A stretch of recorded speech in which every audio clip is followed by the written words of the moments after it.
Story world, किस्सों और कहानियों की दुनिया।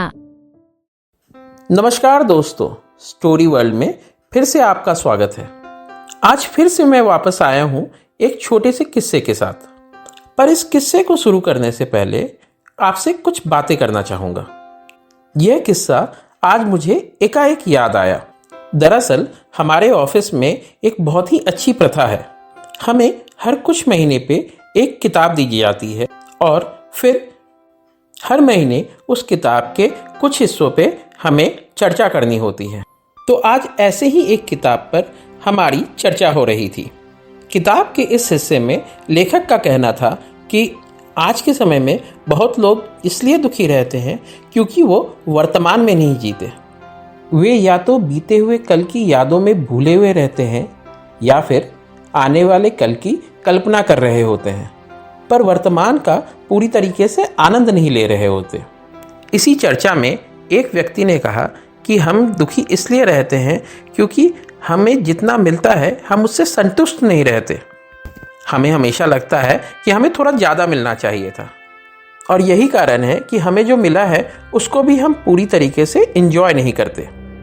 सब ने इस बात पर हामी भरी और मुझे एक पुराना किस्सा याद आया। बात पुरानी है। उस समय मैं कॉलेज में पढ़ रहा था। कॉलेज दूसरे शहर में था, तो जब भी छुट्टी होती थी तो फिर ट्रेन पकड़ के सीधा घर आ जाता था। यह घटना भी ऐसी ही एक यात्रा के दौरान घटित हुई। उस समय एसी के बजाय स्लीपर में ही ज़्यादा आना जाना होता था। मुझे साइड लोअर की सीट मिली थी, जो कि मेरी पसंदीदा सीटों में से एक थी। ठंड के मौसम ने दस्तक दे दी थी, तो मैं चादर लपेटे सोया पड़ा था। सुबह सुबह का समय था और ट्रेन एक ही जगह पे बहुत देर से रुकी हुई थी। मुझे पता तो चल रहा था कि ट्रेन आगे नहीं बढ़ रही, रुकी हुई है, पर अलसाहट में कारण जानने का मन नहीं कर रहा था। पर जब रहा नहीं गया तो फिर चादर में से मुंह निकाला और पास बैठे भैया से पूछ ही लिया, भैया ट्रेन क्यों रुकी हुई है? इस सवाल पर वो मुस्कुरा दिए। बोले, भाई इंडिया है, यहाँ पे ट्रेन तो ऐसी ही चलती है। कारण हमें भी नहीं पता। हम उठकर अपनी सीट पर बैठ गए। खिड़की उठाई तो देखा कि सूरज की किरणें कोहरे की चादर को काटते हुए बाहर निकल चुकी हैं। ट्रेन किसी छोटे स्टेशन पर रुकी हुई थी। बाहर प्लेटफॉर्म पर ज़्यादा भीड़ तो नहीं थी, पर कुछ लोग ज़रूर बैठे हुए थे। इतने में एक लड़का दौड़ते हुए आया और हमें पानी की बोतल बेचने लगा। हमें देख के ही पता चल गया था कि ये नकली बोतल है। पानी भी शायद वहीं के किसी नल से भरा गया होगा। मुझे मन ही मन बहुत गुस्सा आया।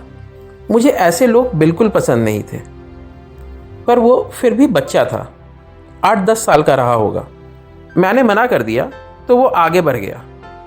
2-3 जगह और कोशिश की और फाइनली उसने पानी की वो बोतल बेच दी। बोतल बेचने के बाद उसकी खुशी का ठिकाना ही ना रहा। उतना खुश मैंने बहुत कम लोगों को देखा था। उसकी चाल ऐसे बदली मानो कदमों में पड़ लग गए हों। मैं मन ही मन मुस्कुराया। मुझे पता नहीं चल रहा था कि मैं खुश हूं या फिर दुखी, पर उस बच्चे की खुशी को देखकर मन ने खुशी को ही चुन लिया।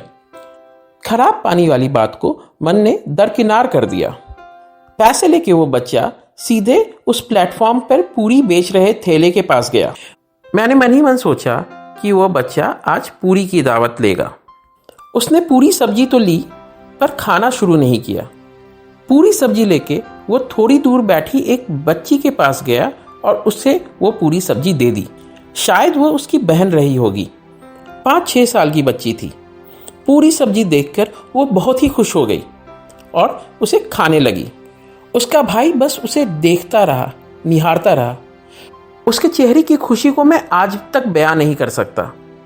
कुछ देर बाद ट्रेन वहाँ से चल तो दी और मैं घर आ भी गया, पर यह घटना मेरे साथ रह गई और आज आपको ये बता रहा हूँ।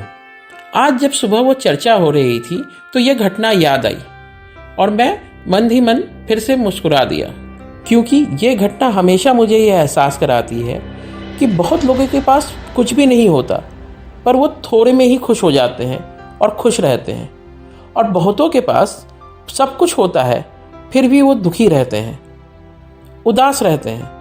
मुझे ये बात भी रियलाइज़ होती है कि आपकी खुशी आपके हाथ में ही है, किसी दूसरे व्यक्ति या फिर परिस्थिति के हाथ में नहीं। तो इसीलिए आपके पास अभी जो है उसे तो ज़रूर सेलिब्रेट कीजिए। संतुष्ट रहने के लिए नहीं कह रहा, कोशिश करते रहिए कि और सफल हो, और भी चीज़ें आए, पर वर्तमान को जरूर जिए, वर्तमान में खुश रहें। यह खुशी आपके हाथ में ही है। धन्यवाद।